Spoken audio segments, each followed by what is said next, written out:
Og vi går i gang. Ja, jeg skulle løse nogle opgaver på Mabel, og det var regressionsopgaverne fra side 29 til 32.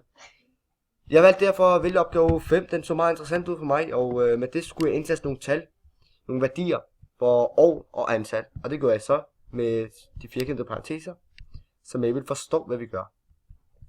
Derefter skrev jeg lean reg, som står for lineær regression, og jeg skriver for antal og år. Så det er mine værdier, jeg skal have med. Så får jeg efter denne fantastiske graf med nogle værdier ovenpå og nogle tal. Dem skal jeg så bruge til at løse opgaverne nedenunder. Ja, for opgave A lyder således: bestem A og B. Og så kigger jeg herop, hvor der står lineær regression, y er lige med, og vi ved, at y inden for lineær regression er y er lige med ax plus b. Så det første tal, hvor der står minus 442,29x, det må være a.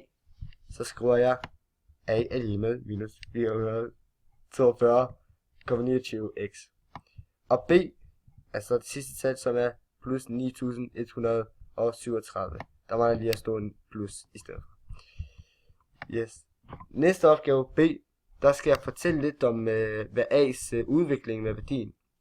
Jamen A, som er hældningskoefficienten, den fortæller os, at antallet af breve desværre falder, som bliver bragt ud, falder drastisk.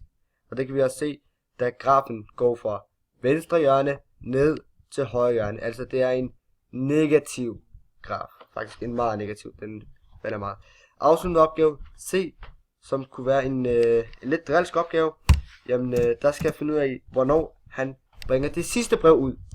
Og med det så sætter jeg, som jeg også har skrevet, 0 på y's plads, og så får jeg det til 20,79, som altså er 21 år.